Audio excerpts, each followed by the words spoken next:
Je suis Zongo Jules, époux de Roseline Patricia. Au 5e jour de la semaine de prière pour l'unité des chrétiens, le texte soumis à notre méditation est tiré de l'évangile de Saint Luc au chapitre 10.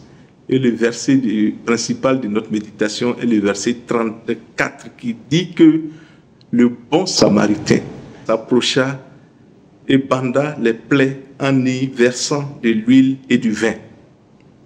Et la réflexion qui nous revient, c'est cette attitude de proximité du bon samaritain, qui ne connaissant pas celui qui a été laissé pour mort, s'est approché, contrairement aux prêtres et aux lévites. Et ce qui est frappant dans l'attitude du bon samaritain, c'est son cœur, l'état de son cœur. D'où lui vient cette force, d'où lui vient cet élan de se mettre au service de l'autre. Certainement que son cœur avait déjà été travaillé. Son cœur était déjà rempli de compassion. Son cœur était déjà rempli de bienfaisance. Son cœur était déjà rempli de bonté. Et cette bonté, cette bienfaisance, cette compassion était déjà comme une disposition naturelle, une disposition spirituelle, malgré que ce bon samaritain était mis de côté par ceux qui les considéraient comme des personnes à ne pas approcher parce qu'ils étaient impurs dans la société juive.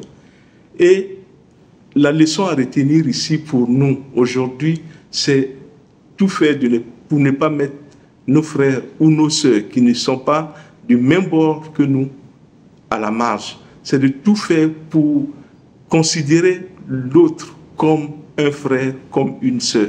Tout faire pour mettre l'autre à la place qui lui revient de façon naturelle en tant qu'humain. Prendre soin des humains, quel que soit leur bord, quelle que soit leur origine, quel que soit le lieu dont ils sont issus. Pour partager mon expérience de l'œcuménisme, je dirais tout simplement que du lieu où nous travaillons, à l'intérieur du pays, nous avions dans un premier temps fait connaissance des frères chrétiens, mais pas catholiques.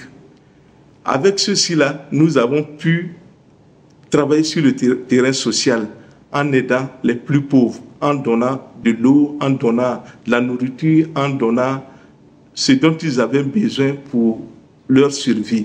Quand il s'est agi à un certain moment de nous retrouver pour prier, les choses se sont facilitées parce que déjà il y avait le socle de la rencontre fraternelle en humanité. Et ce socle-là est resté jusqu'à aujourd'hui. Dieu de grâce, toi qui es la source de tout amour ou de toute bonté, donne-nous de voir les besoins de notre prochain. Montre-nous ce que nous pouvons faire pour apporter la guérison. Transforme-nous afin que nous puissions aimer tous nos frères et sœurs.